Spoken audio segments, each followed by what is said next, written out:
Hello, Robert.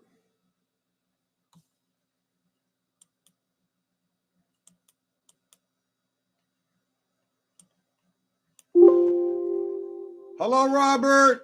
Ed, can you hear me? Uh,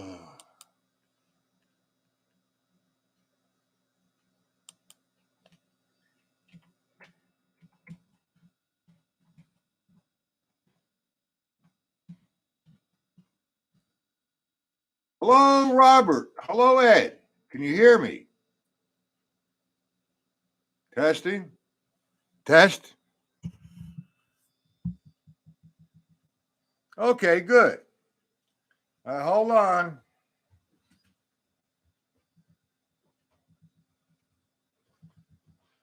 This seems a little strange. We haven't been on YouTube in a long while.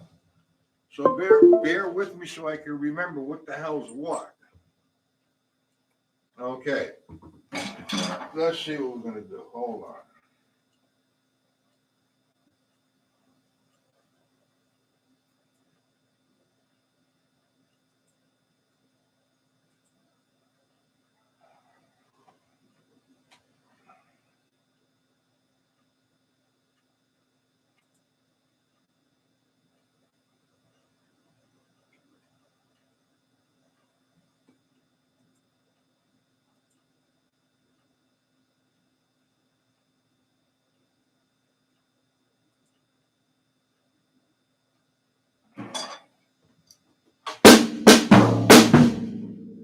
Hold on.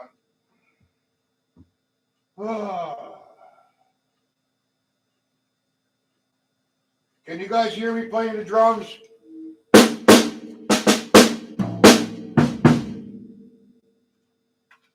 Guys, I'm just trying to get the settings correct. Bear with me.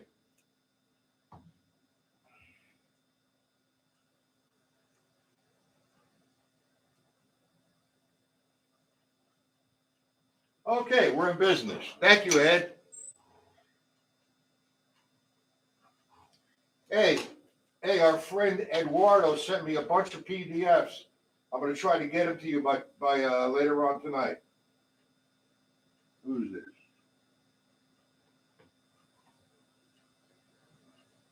Okay, we got some. All right, good.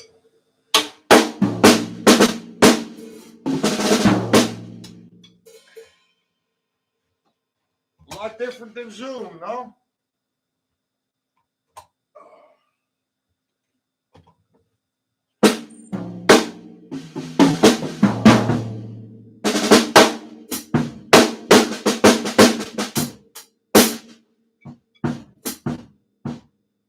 Okay, guys, we're going to work on either the workbook or Gary Shafee's pattern series, time functions.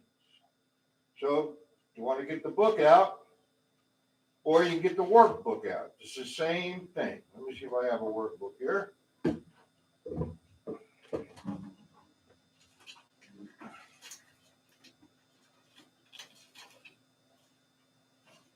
Oh, yeah, bonga.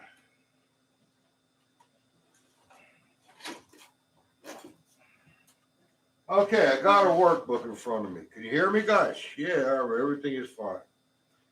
Okay. You know what I'm talking about. You guys have the PDFs or the book, live lessons. It's a workbook. And if you don't have the workbook, get the Gary Shafee book, Patterns, Time Functions, and check it out. First, what I'd like to do is explain a little bit. Oh, I thought I had everything organized until Ed came. Huh. Okay.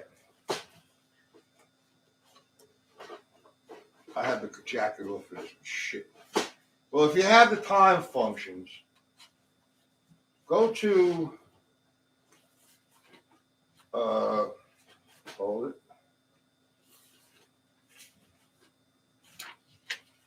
Come on. Inga the bunga. Where the hell is it?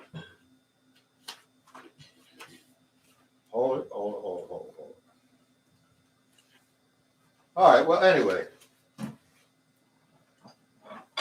Symbol patterns. Symbol ostinato pattern. Well, what's a symbol ostinato pattern? Well, it's a pattern which continually repeats itself. So I refer to it as an ostinato symbol pattern. Okay, so there's quite a few of them in this book, by the way. So, for example, if I'm playing eighth notes over and over again, I'm playing an ostinato. Now, if I drop on a count of 2 and 4, 1, 3, 4. Simple pattern. Okay? But now, what can you do with that?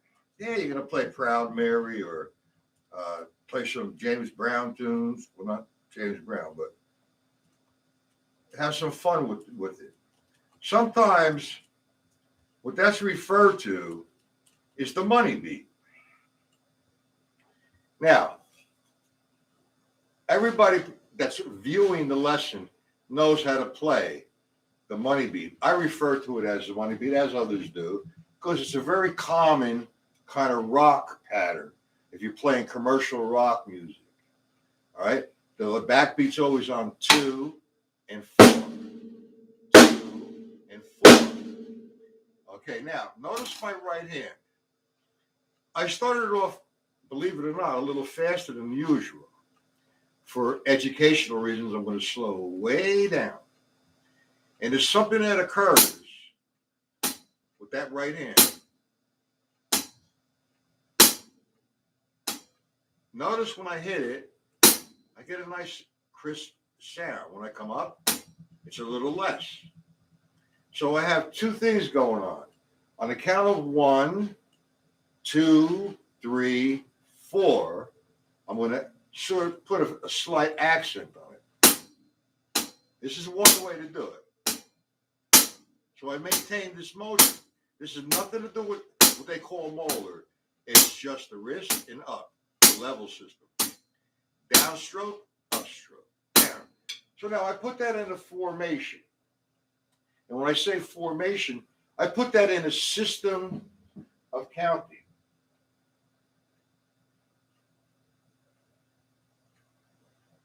All right, so I'm actually playing eighth notes with my right hand, but I'm going to count 16ths. Like 1 E and 2 E and 3 E and 4 E and. Now I'm going to play the hi-hat pattern like I just did, demonstrated with the down and up with that count. So I have 1 E and 2 E and 3 E and 4 E and. Nice and easy, nice and slow. Then I'll drop a backbeat on 2 and 4.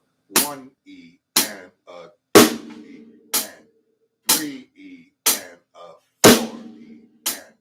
Now you wonder why I changed the counting. Why not go 1 and 2 and 3 and 4 and 1 and 2 and 3 and feel it? Well, that's cool, but that sounds like shit. What you want to do when you play your instrument, you want to be as musical as possible. I don't know about you, but I do. Now, there's other methods of hitting that hi-hat to get different sounds out of it, but this is the first sound we're going to work at, out of a 2-sound hi-hat. 1 E and 2 E and 3 E and 4 E and. Now you said, again, the 16th note counting. Well, a term is going to come into view as permutate. And it gets a little confused, I think, with displacement, but it's a little confusing. So just accept it for now as permutate. The term permutate means to move over 1. So if I'm going to count 1 E and 2 E and 3 E and 4 E and, I'm going to place my bass drum on the count of 1 and 3. 1 E and piece of cake. And 4 E and 1 E and 2 E and 3 E and 4 E and. Now here comes the reason why I'm going to count the 16th note count. I'm going to move the bass drum over from the 1 and 3 to the E of 1 and the E of 3. 1 E and the 2 and 3 E and 1 E and the 2 E and 3 E and the 4 and. So I moved it over from the count on 1 and 3. Now I put the bass drum on the E of 1 and the E of 3. Again, a little faster maybe. You hear how it sounds, which is, it's okay because that's what you're going for. But you also want to break it down so you know what the hell you're doing. It's simple. Okay, so now let's play it up a little bit. I'm going to play the bass drum on 1 and 3 for a few times. Then I'm going to bring it over to the E of 1 and the E of 3, the bass drum. And then I'm going to fool around and mix it up.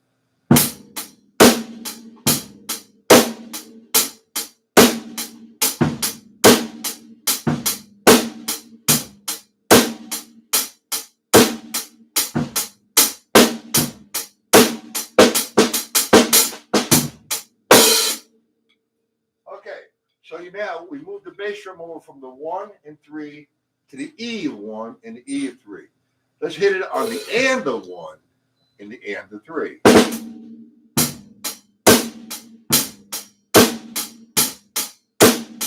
we're going to the and. 1 E and 2 and 3. 4 and. Now from the and, you're going to go over to the da. If you'd like me to do it slower, I will. All right, look, I'm going to do the next one slowly. All right, you're gonna play the 8th notes here. 1 E, and you're gonna move the bass drum to the da of 1 and to the da of 3. 1 E and da, 2 E and 3 E and da, 4 E and. So I moved the bass drum from 1, the E of 1, to the and of 3, to the da of 1. So let's see what we can do with that.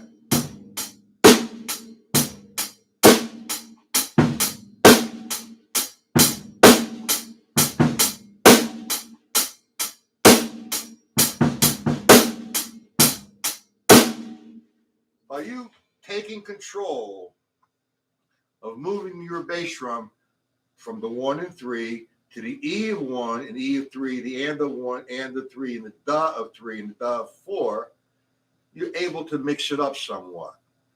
But I should highly recommend doing something like this with the metronome and slow. By doing it slow, you're taking control of your limbs, and that's what this is for, controlling yourself, controlling the limbs, so you can play anything you want with control. So a lot of things are going to happen with a metronome when I turn the metronome on. All right, the norm for a metronome is if I put it on 72, that represents 72 beats per minute. Beats per minute. Beats, BPM. Okay, that's what who cares? Anyway, I'm going to turn the metronome on 72. And that's a groove. That's my metronome hanging out on a groove.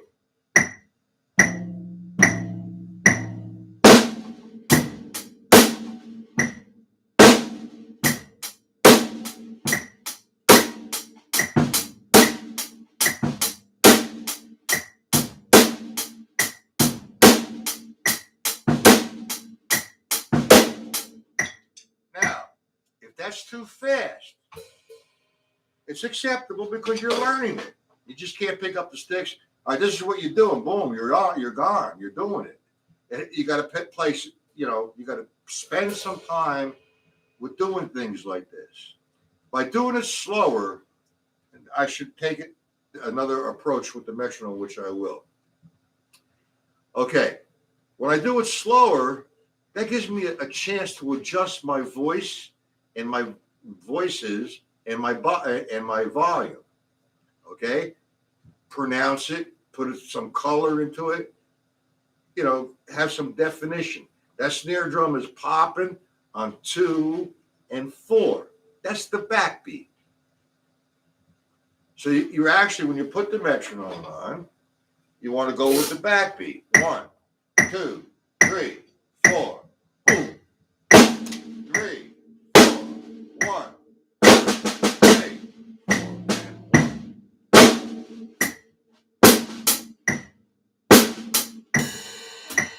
Metronome. 1, 2.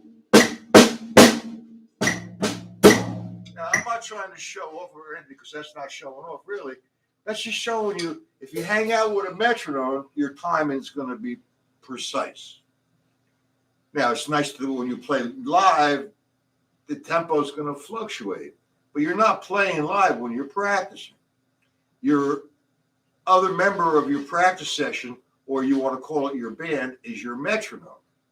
Your metronome is going to say, no, no, no, back, right, that's it, that's doing it. It's going to tell you you're wrong. You're going to try things, you're going to be out of tempo. So, what you want to do with that, if you're out of tempo, you want to take it to another zone. You want to do it slow, where you have total control. Mentally, if you're mentally in control, you can control the rest. Your thought process, your vision, your body, your limbs, that's what you've got to be focused. So, I'm going to take another approach to the metronome. For those, I recommend playing it slowly or slower. Okay, so we set the metronome at 72. That was beats per minute, and that was the quarter note. Now, I'm going to keep it at 72, but this time, I'm going to change how I'm thinking of the metronome. So I'm going to turn it on, and every tick is going to be a count. 1, E, and the 2, E, and the 3, E, and the 4, E, and control. 1, E, and the 2, E, and the 3, E, and the 4, E, and the 1, E, and the 2. Now you see how slow I did it? And if that's not slow enough, bring it down. This is a learning process. You're not performing. Guys, get it? Yep, you get it. Any questions on that? Who's this? Nobody's responding, huh? I guess I'm doing a bad job.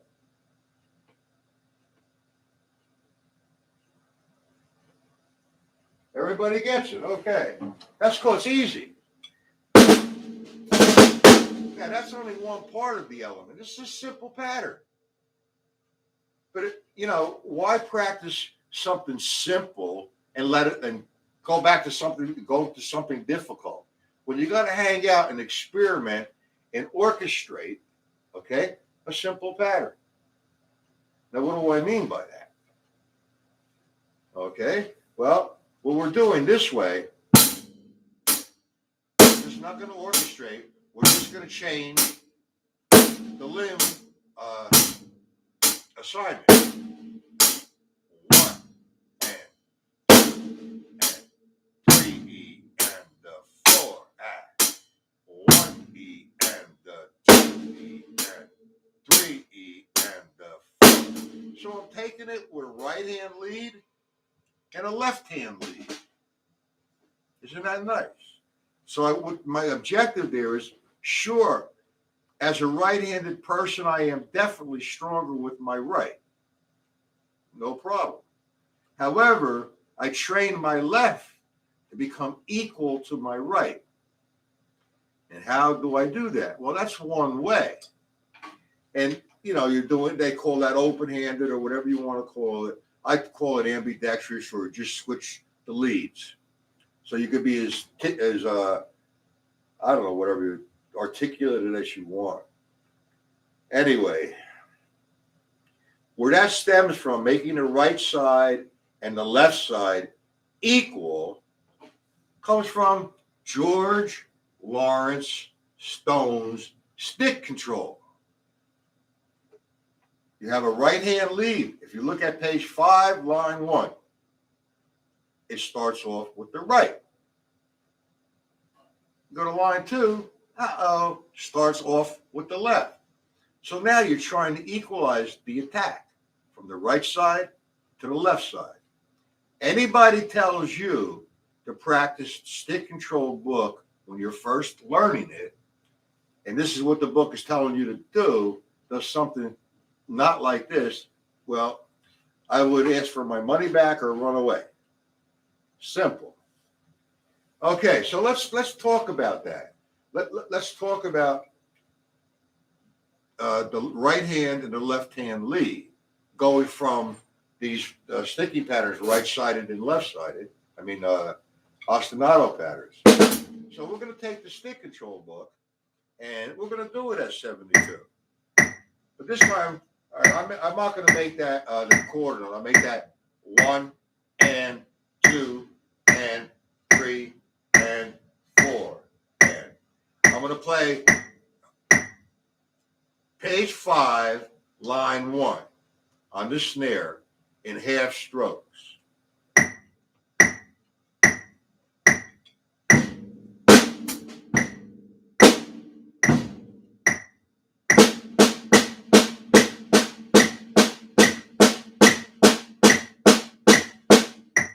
Now, I'm not going to play the whole line, but did you hear my right side and my left side sounded equal? That's the way you practice the stick control book. If you come across this,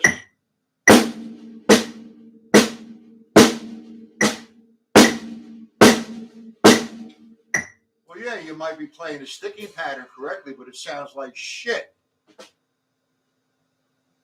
So, you got to fix it. The guys in here that are viewing this at the moment, where did I do with my glasses? Oh, Jesus. You put your glasses down, you can't find them. Huh. Okay, those are around someplace. All right, let me see. Who is this? James C. All right. Stick control. We're not in stick control, but I'm asking you have no questions. And who's this? James C. Okay. Do we know each other other than YouTube? Wow. Do we? Let me find my glasses. Oh, they're on me. How about that? Ah, yeah, bunga. Talking about the metronome, man. The metronome's got to be your best friend when you're playing, you're practicing. Always practice with a metronome.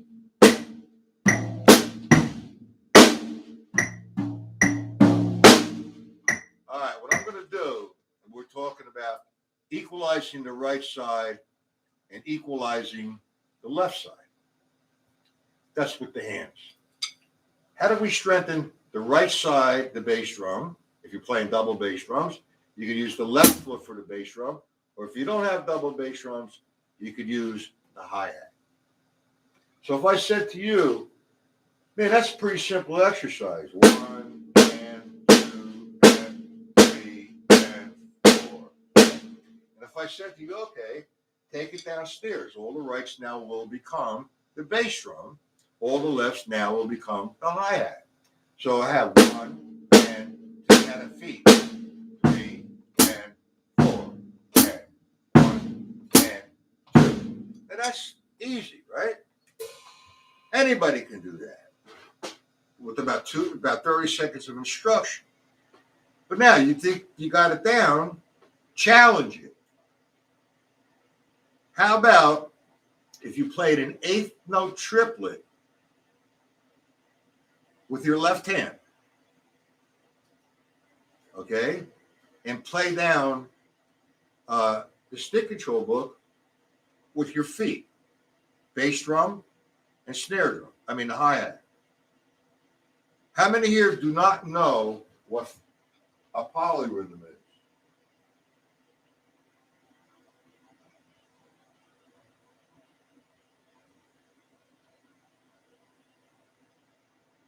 Everybody know what a polyrhythm is? Yes or no? Come on, guys.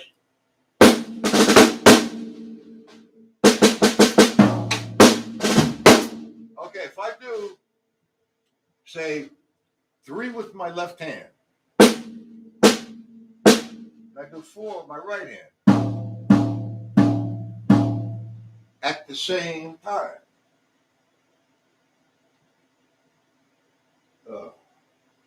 I gotta leave that alone. All right, hold it. So, this is, people think, insane, which probably it is. So I'm crazy anyway. But I challenge my sense of time and control of my limbs. So what I'm going to do, first I'm going to demonstrate 3 against 4 with a tempo, obviously. And I'm going to play the 3 with my left hand on the snare drum with my left hand. And then my bass drum is going to do the 4. Here's how I'm thinking of it. 1. That's the 1.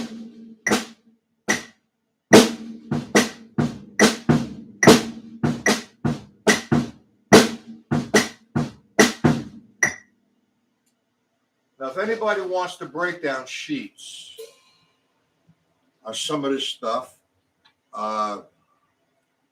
you can email me, and I will send you a few things. If Ed or Bob or Hoist can enter my email, I would appreciate it in the chat. Okay? What I just did there was 3 against 4. I'm not going to break it down. I just want you to hear this. You know, because we said this is easy. All right, I said it. So I'm going to challenge that with my lips. So now I'm going to play the 3 here. Let me turn this back on. Now I'm going to play the line 1 down between my feet.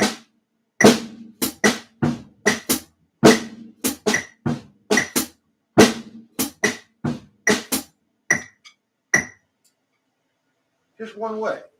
Now, you probably played that somewhere in your journey. You're playing music with a band or jamming or whatever.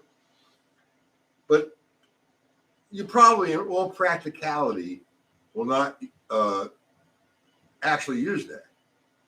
You know, like as a permanent thing. I mean, yeah, something that, you know, you're not going to use that, first off.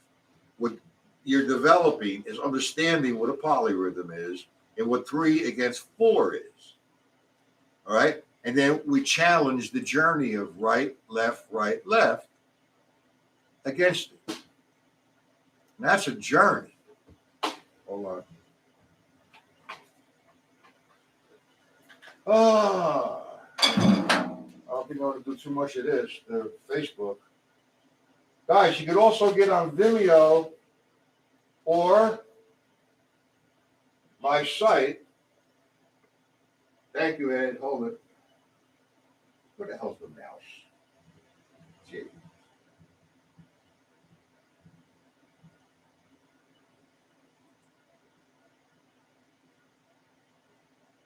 Thank you, Hoist.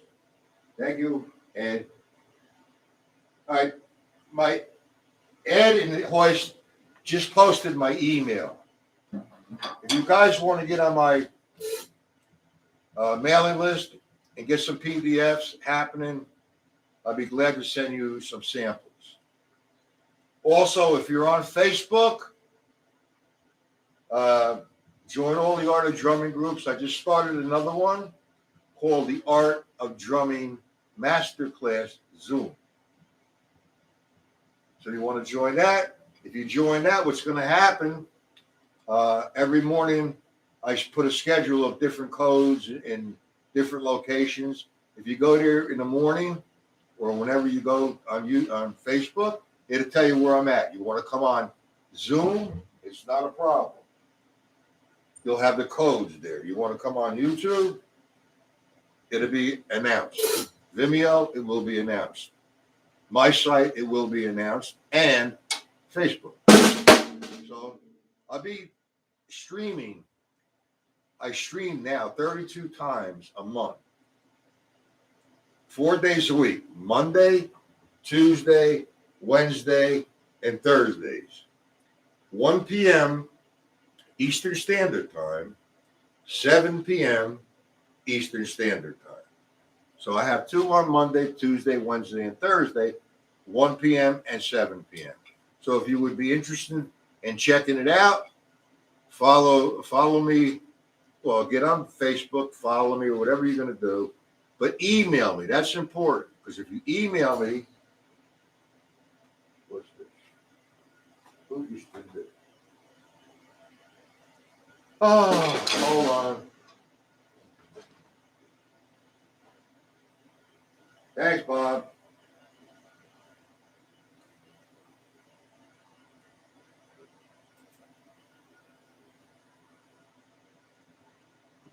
Okay. Do you understand what I'm talking about when I say you're challenging the exercise? This is a piece of cake. Anybody can do that, but the thing is to maintain that for a long period of time and a variation of tempos and maintaining the equal sound. All right. When you work on it, and if you want to get it up faster, here's what I'm going to do. For those who understand this, I'm going to play it a little faster. And I'm going to share with you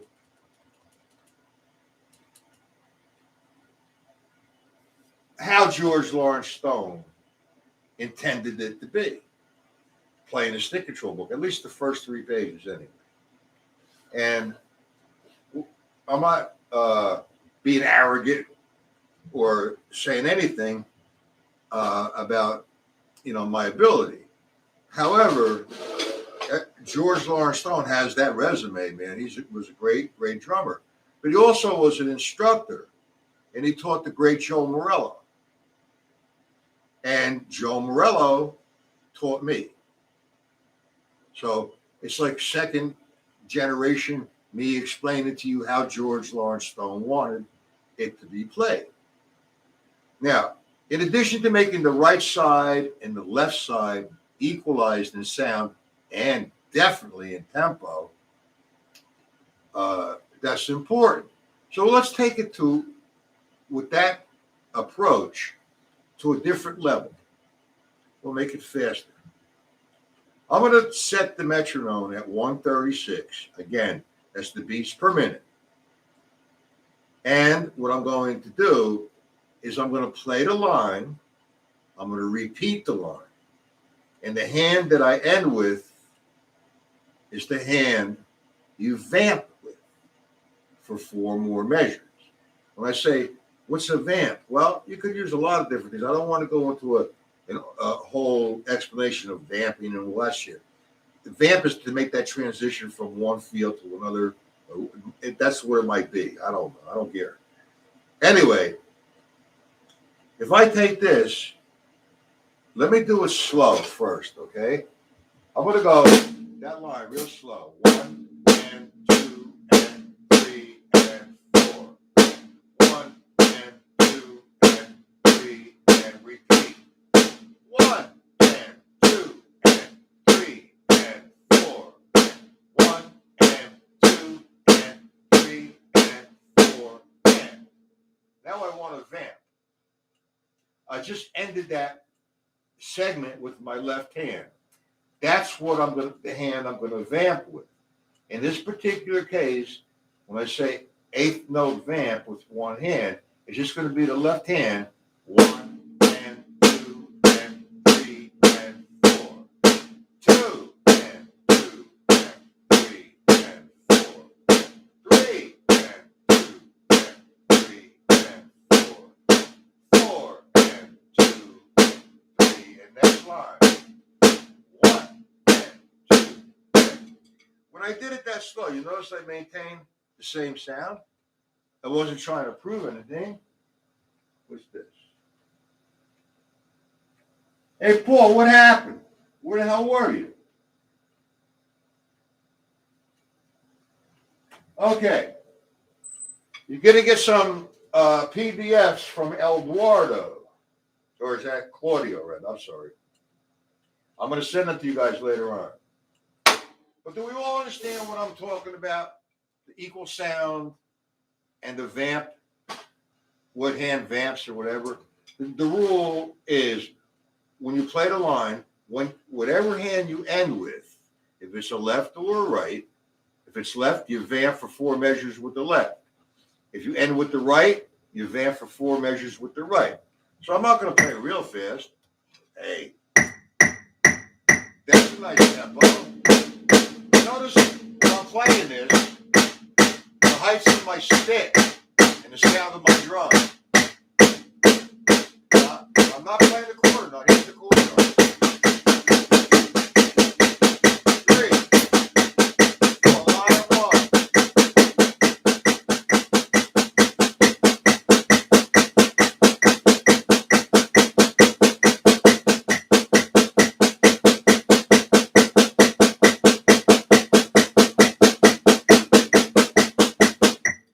That's what you guys are going for.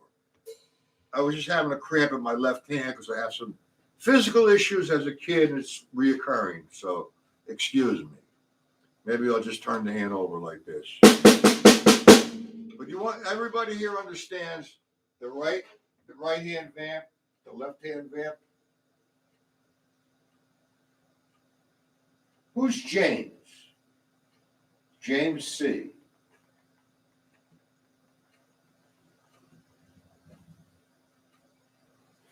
Okay.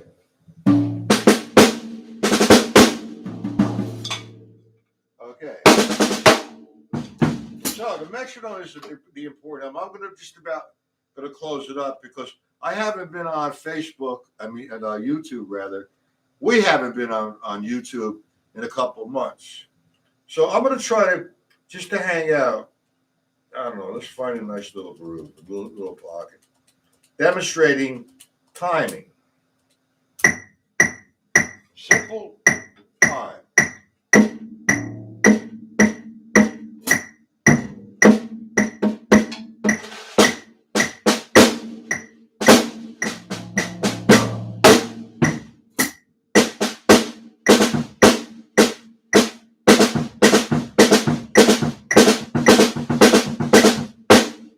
Always in the pocket.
So on and so forth.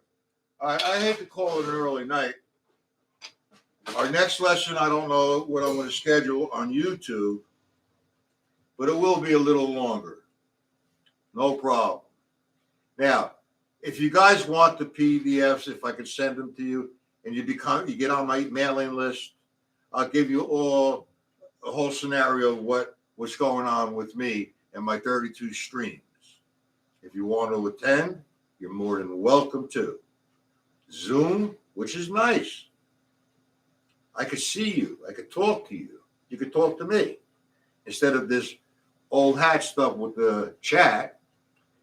Okay, and then, it gives me a better understanding of who I'm dealing with. You might be playing 100 years and play the shit out of everything, so you're going to teach me now. That would be great. And that's what the whole system that I use is about.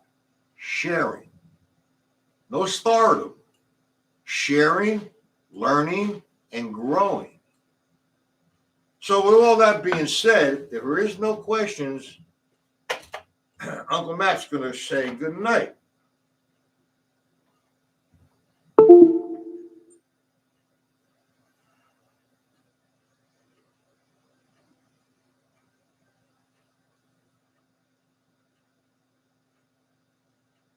They're all good books, every one of them. You know, I was doing a series, I tried to do a series on the new publication, Gattamans. I was offering everybody to come free. I get guys come from India, from Brazil, from Canada, from the UK, and I have some guys with metal sticks. Ay, ay, ay.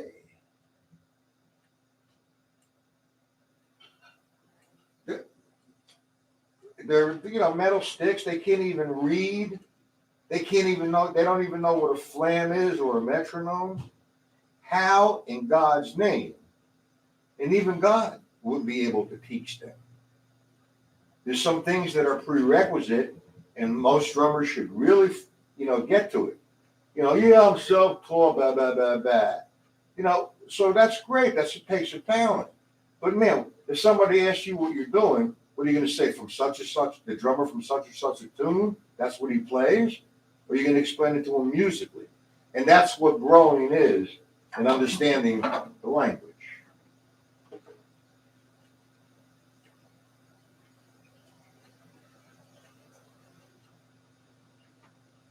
Okay, so with all that being said, guys, I'm going to have to say goodnight, and I will see everybody tomorrow, 1 p.m. on Zoom. You want the codes? Email me.